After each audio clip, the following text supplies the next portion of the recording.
Magic is most often encountered as visual media on TV. We often associate it with bright lights, flashes of color, mouths agape in wonder or gritted in exertion. But because of this, a lot of writers seem to forget that for characters experiencing the magic, sight is not the only sense involved in its creation. Hello friends, my name is Elizabeth, and today we're talking about magic on the page. I am currently writing a fantasy. It is the third fantasy novel that I have written, and it's really taken me until this time around to realize that I wasn't making full bodily use of what magic can be in a book. So I thought it would be fun and interesting to make a video about writing magic. Not just in a way that captures all the senses, but in a general way, describing magic in a novel. What are the words used? How do successful writers set the tone and atmosphere of their magical passages? And what can we learn from them to apply to our own writing? That's what this video is about. So, here we go. We're not really talking about world building here. This is a part of world building, but we're really focused on the actual word choice of magical description. Describing magic. The syntax, if you will. The nitty-gritty of how to actually put words onto paper to describe magic to your audience. The first two things that you'll want to take into consideration when deciding how to describe magic in your novel are 1. How subtle or overt do you want the magic system to be? And 2. How familiar do you want your protagonist to be with the existence and use of magic? Those two things will really dictate both the overall tone of your descriptions and also the emotional experience that both your readers and your characters will have when experiencing magic. For example, someone new to the world might experience awe and therefore translate that awe to the reader, while someone who's lived their whole life around magic would probably experience it as more mundane, or perhaps think more critically or intricately about magical powers. So for our first example, let's take a look at a book where the magic is more subtle and the protagonist spends the majority of the book familiar with its existence. Babel by R.F. Kuang. In this book, the only way to use magic is by a combination of language and silver. That's it. This isn't the type of story where different people cultivate different powers. It's just language and silver. Let's look at a passage in this book from the first time magic is shown in the story. Small caveat, in this video, I will be obviously reading passages from books that describe magic, but all the passages are within like the first third of the stories and will not be spoilery. Just so you know. So, here we go with Babel. How do you feel? Professor Lovell asked. The boy's breathing was too labored to answer. Professor Lovell knelt beside the bed. He drew a slim silver bar out of his front pocket and placed it over the boy's bare chest. The boy flinched. The metal stung like ice. Treacle, Professor Lovell said, first in French, then in English, treacle. The bar glowed a pale white. There came an eerie sound from nowhere, a ringing, a singing. The boy whined and curled onto his side, his tongue prodding confusedly around his mouth. Bear with it, murmured Professor Lovell. Swallow what you taste. Seconds trickled by. The boy's breathing steadied. He opened his eyes. He saw Professor Lovell more clearly now, could make out the slate-gray eyes and curved nose. Yingobi, they called it, a hawk's beak nose, that could only belong on a foreigner's face. How do you feel now? Asked Professor Lovell. The boy took another deep breath, then he said, in surprisingly good English, It's sweet, it tastes so sweet. Good, that means it worked. This description of magic is so subtle that many readers actually admitting to missing it the first time they read this book completely. Missing it completely the first time they read this book. There is no fanfare with the introduction of magic. The language used doesn't call attention to itself in any way that might make the reader experience awe or wonder. This magic is described quickly and mechanically. It almost has the feel of a historical account rather than a description of magic in fantasy, which lends to the overall thematic purpose of the book as a whole. Now let's compare that to a paragraph from The Magicians by Lev Grossman, where magic is first encountered by the protagonist. He pushed past the corpses of gladiolas, petunias, shoulder-high sunflowers, rose bushes, brittle, stiff stems, and flowers frozen in death into ornate toil patterns. He would have thought he'd gone all the way through to 7th Avenue by now. He shoved his way even deeper in, brushing up against who knew what toxic flora. A case of poison-fucking ivy. That's all he needed now. It was odd to see that here and there among the dead plants a few vital green stalks still poked up, drawing sustenance from who knew where. He caught a whiff of something sweet in the air. He stopped. All of a sudden it was quiet. No car horns, no stereos, no sirens. His phone had stopped ringing. It was bitter cold and his fingers were numb. Turn back or go on. He squeezed farther in through a hedge, closing his eyes and squinching up his face against the scratchy twigs. He stumbled over something, an old stone. He felt suddenly nauseous. He was sweating. When he opened his eyes again, he was standing on the edge of a huge, wide, perfectly level green lawn surrounded by trees. The smell of ripe grass was overpowering. There was a hot sun on his face. The sun was at the wrong angle. And where the hell were the clouds? The sky was a blinding blue. His inner ear spun sickeningly. He held his breath for a few seconds, then expelled freezing winter air from his lungs and breathed in warm summer air in its place. It was thick with floating pollen. He sneezed. This is written with all of the wonder and first-person action that we expect to encounter when immersed in a magical world. The physical description of entering the magical world is reminiscent of going through the wardrobe in Narnia, which is intentional because that book pulls heavily on the nostalgia strings to really trap its reader in that sense of possibility that magical fiction can offer. A sudden large change is described in this passage. And to us, to most readers, that means magic.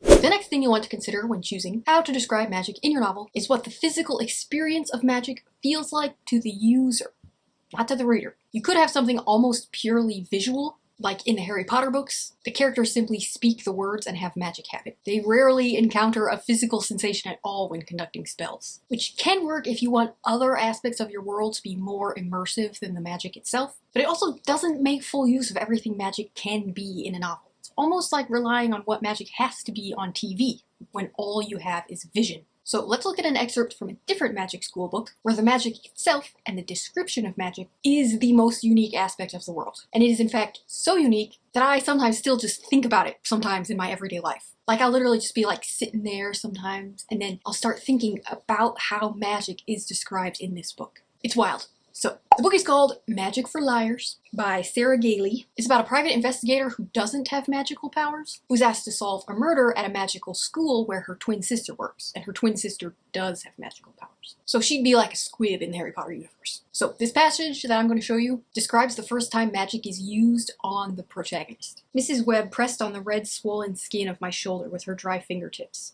They were so cool, so gentle. Then she pressed harder and my shoulder lit up with a white hot pain. Then, ow, shit, no, haste. Then everything went fuzzy around the edges, and my shoulder exploded. You are not stupid, Miss Gamble. Mrs. Webb's voice floated through the red haze of my vision, her throaty rasp echoing across the hiss of panic static in my ears. The red haze was not the metaphorical mist of rage that blinds a furious detective, so they don't have to explain exactly how they wound up with a gun in their hand. It was a literal 4-foot-wide spray of blood and tissue floating in front of me like a hologram. Tiny sponges of bone hovered a few inches from my nose. I had an absurd urge to reach out and bite one. Are we sure I'm not stupid? I whispered. In spite of all evidence to the contrary, yes, Mrs. Webb said crisply. You are not stupid, or I wouldn't have suggested that Mrs. Torres hire you to solve Sylvia's murder. My field of vision began to narrow, my periphery growing gray. A dark brown finger pushed aside a strand of muscle fibers that hovered in front of my nose, and then pointed to a large blob of gray-yellow toward the middle of the shoulder fog. Something in my brain screamed, vomited, fainted. I didn't blink. I didn't look down at the place where my shoulder should have been, because I didn't want to find out if it was still there. I suspected strongly that it wasn't. That passage goes on to continue describing how the infection in her shoulder is magically healed by Mrs. Webb, and it's just, it's so visceral and unique and interesting, and I just love every minute of the magical experience of that novel. And you gotta read the book. The magic is so unique and interesting. In this scene, the magic makes her feel nauseous, crazy, and then nothing at all when she's healed.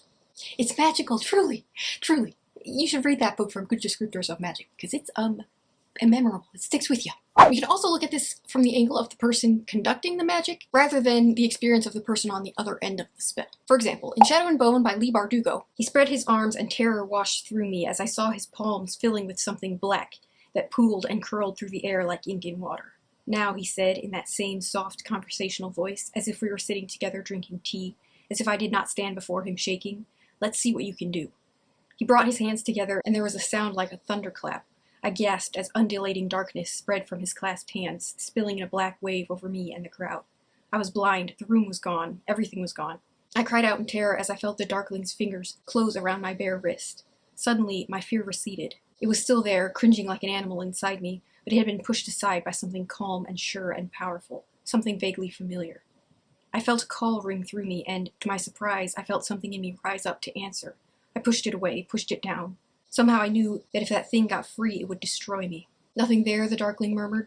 I realized how very close he was to me in the dark. My panicked mind seized on his words. Nothing there, that's right, nothing at all. Now leave me be. And to my relief, that struggling thing inside me seemed to lie back down, leaving the darkling's call unanswered.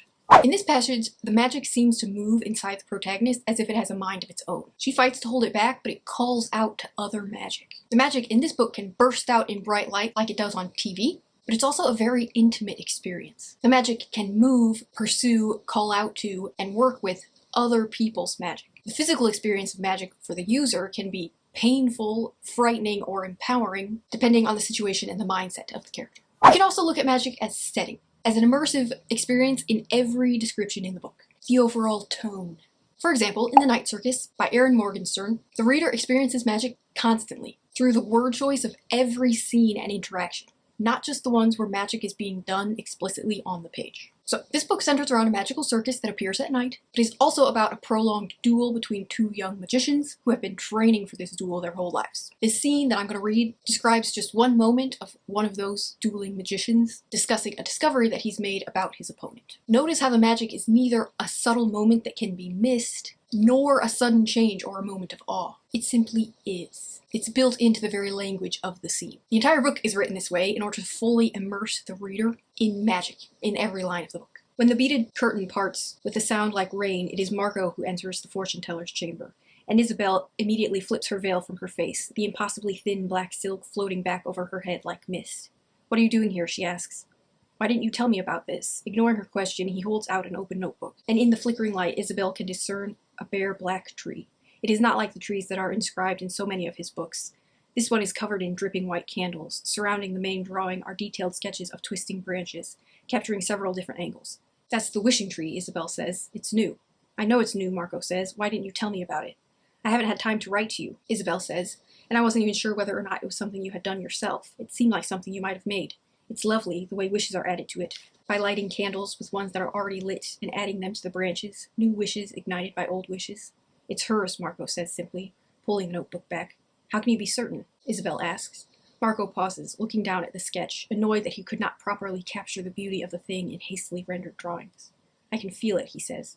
"It is like knowing that a storm is coming, the shift in the air around it. As soon as I walked into the tent, I could sense it, and it is stronger closer to the tree itself. I am not certain it would be perceptible if one were unfamiliar with such sensation." "Do you think she can feel what you do in the same way?" Isabel asks. Marco has not considered this before, though it seems it would be true. He finds the idea strangely pleasing.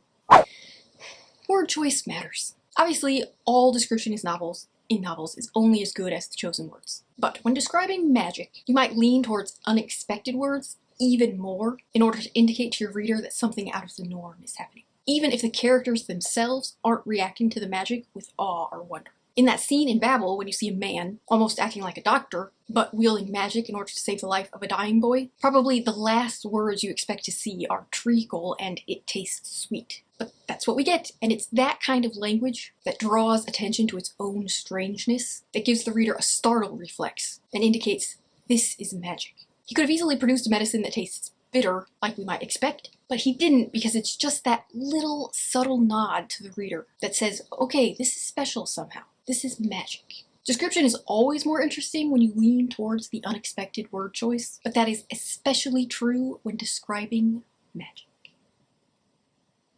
Please like and subscribe.